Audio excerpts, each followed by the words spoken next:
Tardes.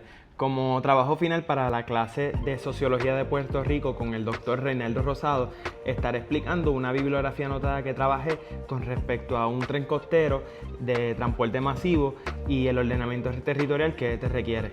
El objetivo principal de esta bibliografía anotada es identificar artículos, documentos, reportes, disertaciones científicas que faciliten el proceso de implementar una metodología integral que ayude a entender la viabilidad de un tren costero en Puerto Rico.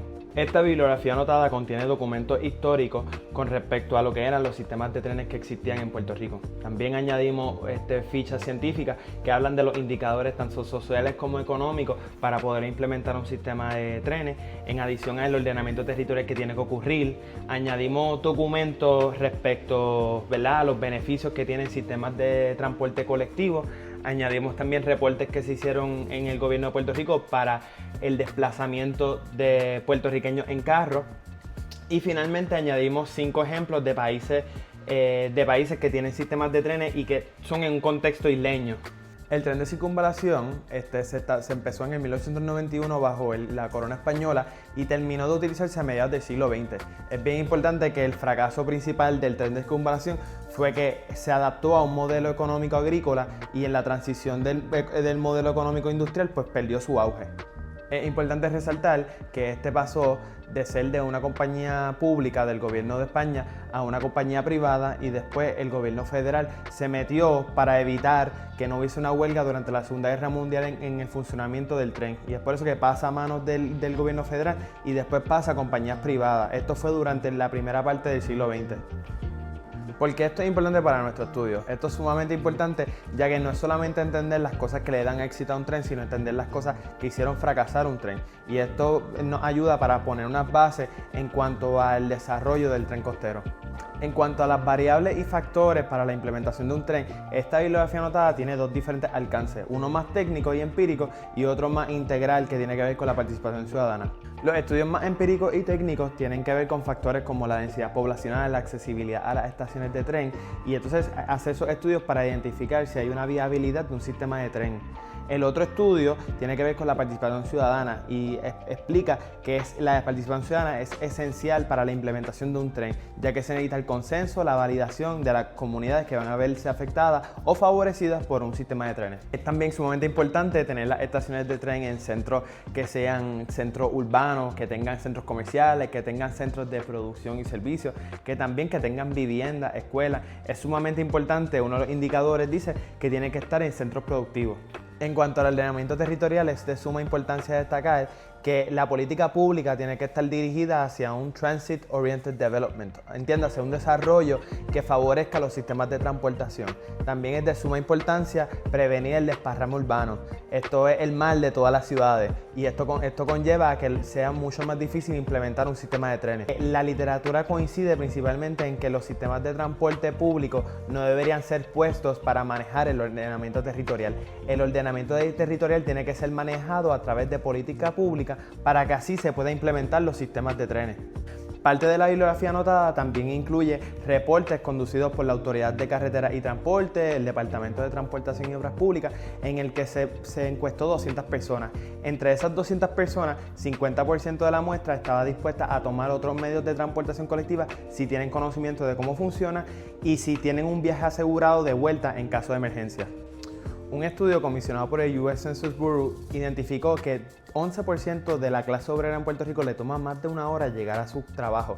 En adición, de 6 a 7 y media de la mañana, 30% de la población se encuentra en la carretera para llegar a sus trabajos.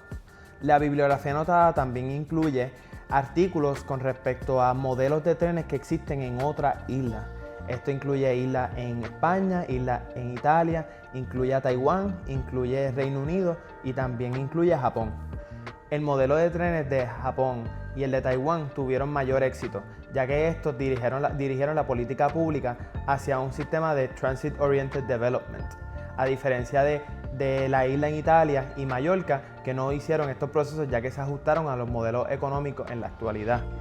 Los últimos 2 artículos de la bibliografía anotada habla sobre los beneficios del transporte colectivo. Esto incluye menos daño ambiental, ya que las emisiones de CO2 van a ser reducidas, reducción de tráfico, más tiempo para las personas poder llegar a sus trabajos, mejor calidad de vida, mejor salud.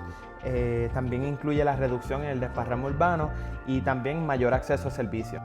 Al concluir esta bibliografía anotada, ¿verdad? Pues tengo unas recomendaciones que podría hacer para este estudio.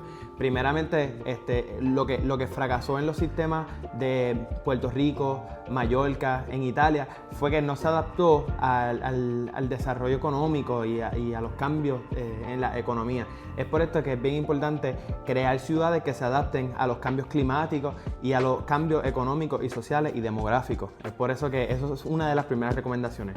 La otra recomendación es identificar qué fue en cuanto a la política pública lo que hizo que los sistemas de Taiwán y Japón fueran tan exitosos. También es importante hacer estudios de viabilidad considerando cosas como las zonas inundables en Puerto Rico, la mano de obra costosa, los problemas energéticos que sufrimos, el impacto ambiental, la movilización de árboles. Esas son cosas que hay que considerar en estos estudios. En adición, ¿verdad? Esta investigación requiere mucha paciencia y buena estructura dividida en fases. En cuanto al proceso de la implementación del tren costero, ¿verdad? Recomiendo que esto se lleva a través de fases. La primera fase siendo evaluar la viabilidad con indicadores técnicos. Hay una de las lecturas en la bibliografía anotada que habla, ¿verdad?, de la forma empírica de identificar la viabilidad. Y esto es bien importante ya que podemos identificar la viabilidad con datos técnicos. Esto evita que tengamos que llevar por un proceso costoso de tener que ir a hacer encuestas e involucrar a la comunidad en ese primer paso. El segundo paso pues sería fomentar la participación ciudadana integral y de forma vinculante. Es importante que se hable con las comunidades, que esas estaciones de tren estén ubicadas donde las personas de verdad lo necesiten. El tercer paso sería validar estas propuestas de, ¿verdad?, las vías del tren y todo con las comunidades, ya que pues eso mejoraría la participación del uso del tren. El cuarto paso sería identificar maneras de adaptar la infraestructura a través de política pública. Esto tiene que ser una discusión con el secretario de Departamento de Transportación y Obras Públicas. Esto tiene que llevarle al Senado políticas dirigidas hacia esto. Políticas dirigidas hacia eso puede ser tal vez el aumento de los costos de peaje o cerrar carriles, cerrar calles para el tránsito de personas. Mejorar la infraestructura en cuanto a paseos peatonales, hacer que los municipios actúen y desarrollen sistemas de transportación colectiva para que puedan ser nódulos en cuanto a la conexión del tren costero con el transporte colectivo de los municipios. Como quinto paso, recomiendo que se construya un proyecto piloto. Creo que el área costera del oeste es muy buena, ya que municipios como Cabo Rojo, Añasco, Aguadilla, Mayagüez, Rincón, los municipios tienen sistemas de transportación colectiva, lo cual puede ser básicamente bastante fácil de vincular y poder hacer un proyecto piloto que después se pueda extender a toda la isla. Y obviamente pues, la última fase sería implementar el sistema de trenes con constante evaluación de las comunidades, que las comunidades den retroalimentación en estos procesos. Muchísimas gracias por su atención, espero que esto les pueda haber abierto las mentes en cuanto a la viabilidad de un tren costero.